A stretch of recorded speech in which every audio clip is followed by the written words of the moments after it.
भगवान शिव का पाशुपतास्त्र एक अमोघ अस्त्र माना जाता है।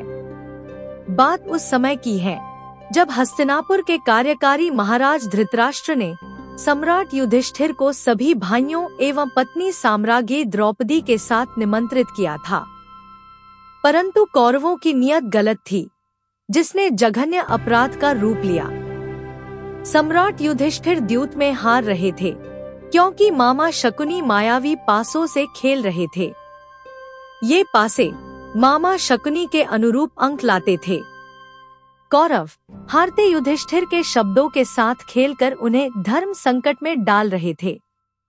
युधिष्ठिर अपने कहे हुए शब्दों में रहने को ही धर्म समझ रहे थे। यही उनसे भूल हुई और उनके चारों भाई बंदी बन गए और उनकी धर्मपत्नी साम्राज्ञी द्रौपदी का अपमान हुआ। कौरवों ने साम्राज्ञी द्रौपदी के वस्त्र हरण करने की चेष्टा की, परंतु श्री हरि नारायण ने उनकी रक्षा की। हालांकि चेष्टा मात्र ने पर्याप्त अपमान किया और इस अधर्म के भागीदार हस्तिनापुर की राज्यसभा में बैठे हर एक सभाजन हुए।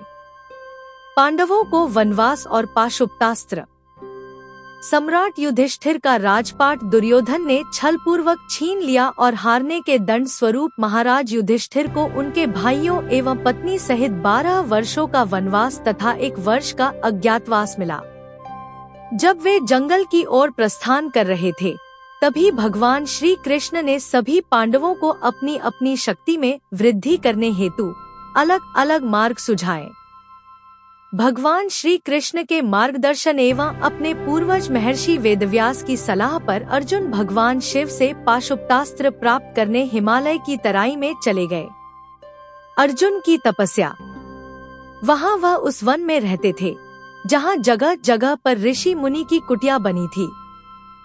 वही एक कुटिया अर्जुन की भी थी। उस वन में तरह तरह के पशु पक्षी रहते थे। पहाड़ों से झरने गिरते थे, मानो वन नहीं बल्कि स्वर्ग का एक हिस्सा हो। वही अर्जुन अपने अंगूठे के बल खड़े होकर तपस्या में लीन थे। उन्होंने खाना पीना भी छोड़ दिया था। वह केवल हवा पीकर रहते थे। उनका शरीर सूख गया था, बाल दाढ़ी मूछें बढ़ गई थी, परंतु उनके चेहरे का तेज ऐसे बढ़ते जा रहा था मानो दूसरा सूर्य निकल रहा हो। कुछ दिनों के पश्चात अर्जुन के शरीर से निकल रहा तेज उस जगह की रोशनी को अत्यधिक बढ़ा चुका था।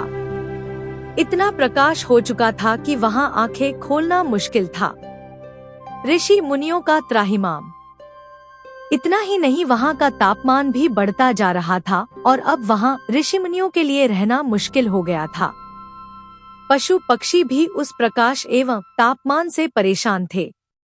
कष्ट तो इस ऊर्जा से अर्जुन को भी हो रहा था, पर यह कष्ट अधर्म और अन्याय के कष्ट से कहीं कम था।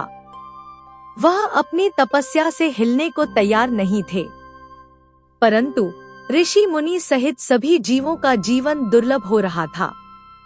यह देखकर वहां के ऋषि मुनियों ने शिवजी की पूजा करनी शुरू कर दी और उनसे कहने लगे कि इस तपस्वी से उनकी रक्षा की जाए। त्राहिमाम त्राहिमाम करने लगे। तभी उन ऋषि मुनियों के लिए भविष्यवाणी हुई कि हे जन, घबराइए नहीं, अर्जुन के तप से आपका अनिष्ट नहीं होगा।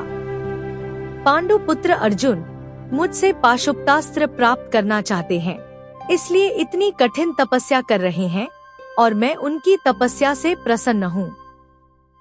यह सब अतिशीघ्र शांत हो जाएगा। तब ऋषि मुनियों को सब ठीक हो जाने की आस जगी। जंगली सुअर का आक्रमण। इसी के पश्चात मुनियों के आश्रम में एक बड़े से जंगली सुअर का हमला हुआ। ऋषि मुनि, कन्याएं, बालक, वृद्ध सब यहाँ वहाँ भागने लगे। तभी अर्जुन को अपने क्षत्रिय धर्म का एहसास हुआ और उन्होंने अति शीघ्र उस जंगली सुअर की ओर अपने धनुष को खींचा और वह जंगली सुअर वहीं ढेर हो गया। अर्जुन के बाण के साथ ही साथ जंगली सुअर की छाती में एक और भी बाण लगा था। वह बाण एक किरात का था, जो दूर से उस जंगली सुअर का पीछा करता हुआ आ रहा था। जब किरात ने उस जंगली सुअर को मारने की बात कही, तब अर्जुन मुस्कुराते हुए बोले, इस जंगली स्वर को इतनी दूर से भेदना इतना भी आसान नहीं है किरात प्रभु। यह मेरे बाण द्वारा भेदा गया है। किरात और अर्जुन का युद्ध। इस पर किरात ने कहा, क्षत्रिय प्रतीत होते हो, मेरे साथ युद्ध करो तो जानूं वास्तव में क्षत्रिय हो या नहीं। अन्यथा बड़ी बड़ी बातें तो कोई भी कर सकता है। युद्ध कर सिद्ध करो कि इस जंगली स्वर को तुम्हारे बाणों ने भेदा है।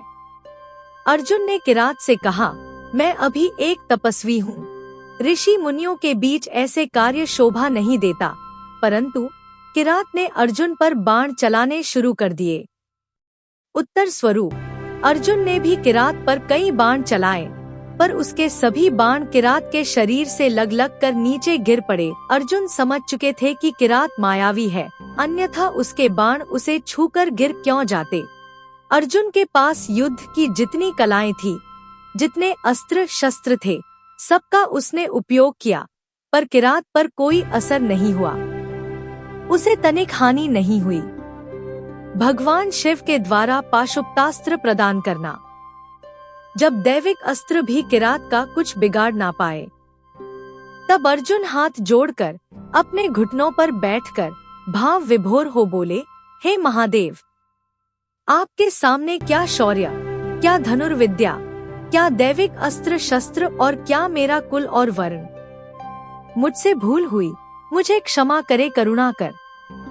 मैं आपको समझ नहीं पाया।